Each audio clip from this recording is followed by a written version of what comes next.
Thank you for your interest in our work. I'm glad to present our paper, Work with AI and Work for AI, Autonomous Vehicle Safety Drivers Lived Experience, representing the Institute for AI Industry Research, Tsinghua University. Safety driver is a new occupation created by the self-driving industry. Generally, autonomous vehicles need to undergo thorough public road testing to assess their reliability and safety before being made available to the public.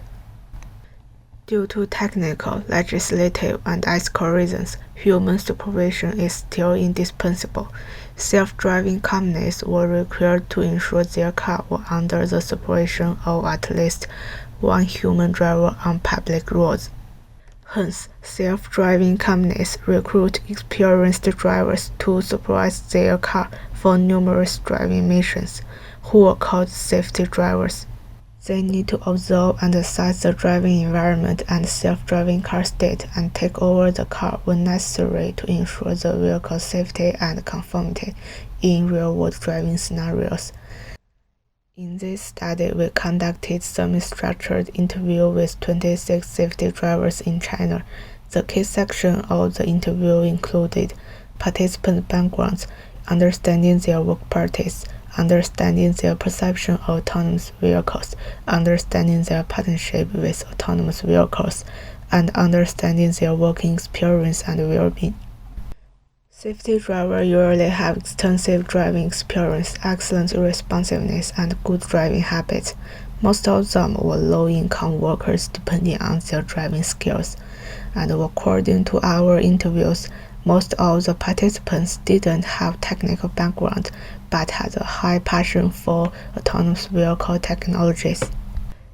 Takeover, which typically include braking, throttling up, and turning the steering wheel, was the most crucial action to interfere with autonomous vehicles, and takeover action is closely connected with vehicle safety and testing data quality.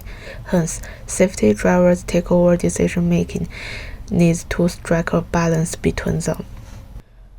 We identified factors that impact safety drivers' takeover decision-making and control authority, organizational factors, personal tendencies, and real-time situation assessments, which include in the autonomous vehicle and the external environment. We found that in low-risk and non-emergency situations, safety drivers were more likely to be influenced by company factors. One participant said, "My company wants us to be less sensitive to take over so we can better know the car's reaction. If you feel something wrong and take over it immediately, you won't know what its abnormal reaction exactly is." But in emergency situations, participants expressed a desire to take control of the car and made more subjective and intuitive takeover decisions, which may go against the company's requirements. As one said, "If I feel danger, I will take over control. In that moment, I'm unable to give any thought to the company's requirements."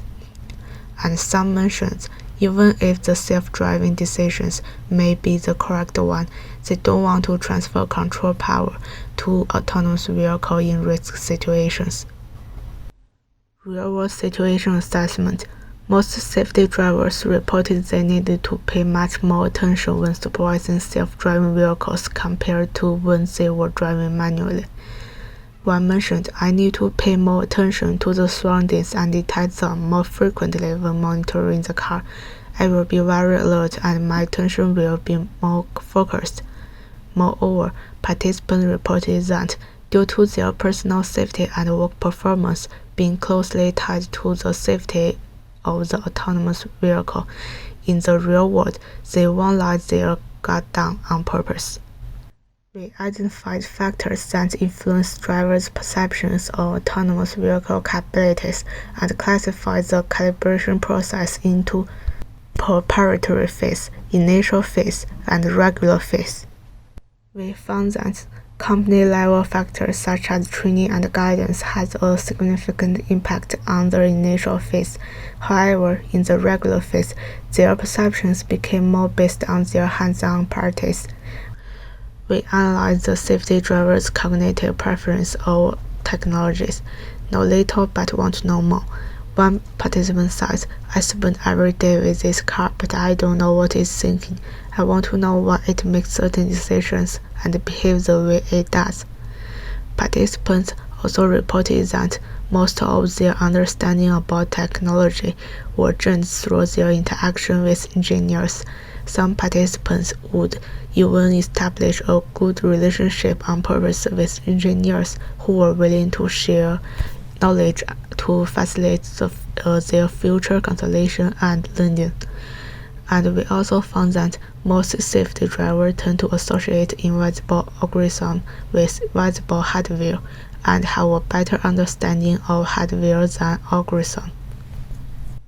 We also found that AV technology improves communication and collegiality among safety drivers, but the technology also hindered some safety drivers' self-expression. Some participants mentioned that their lack of technical knowledge made them hesitant to express their opinions, and they tend to suppress their expression in certain situations because they fear being denied.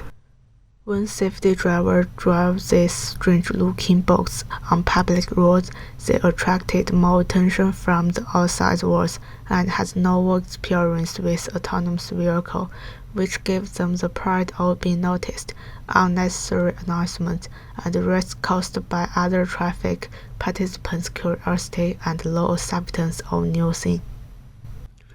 As the downstream workforce of autonomous vehicle industry, safety drivers were forced to face accumulated risk from multiple upstream links, including algorithm development, hardware manufacturing, assembly, and so on. They also had to face ambiguous responsibility assignments. Even though the majority of the time the car was being driven by AI and not the safety driver was still held accountable for the vehicle. One mentioned, if there is an accident, you take over, then you may be involved in the accident.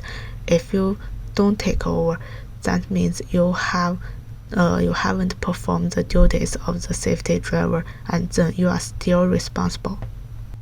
Also, we see a conflict between the development of autonomous vehicle technology and the self-development of a safety driver. One participant mentions, as long as you can drive, you can be a safety driver. There is nothing irreplaceable. Who knows, I may be laid off one day. We discussed insights from human-worker partnership to broader human-AI partnerships.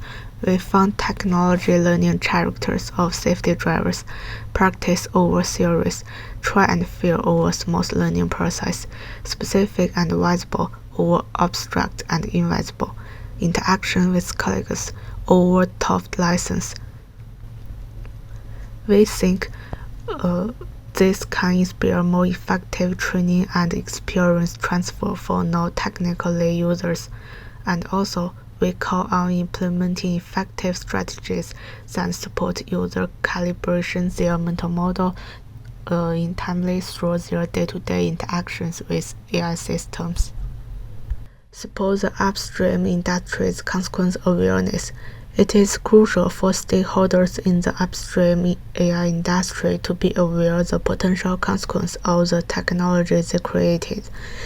Despite safety driver was the lowest level tester in the autonomous vehicle industry, they have unique first-hand experience with technology as frontline workers.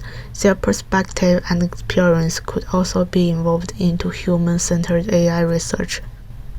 Safety driver is the first passenger of autonomous vehicles, also the future worker of upcoming automated society. We hope our study can help spy on the future user experience of broader AI technologies and automation systems, and rethinking the relationship between emerging technologies and human workers. We hope that this paper will provide valuable insights into human AI research and consequently contribute towards the implementation of automated driving technologies. We thank our participants who shared their lived experience with us. Thank you for your listening.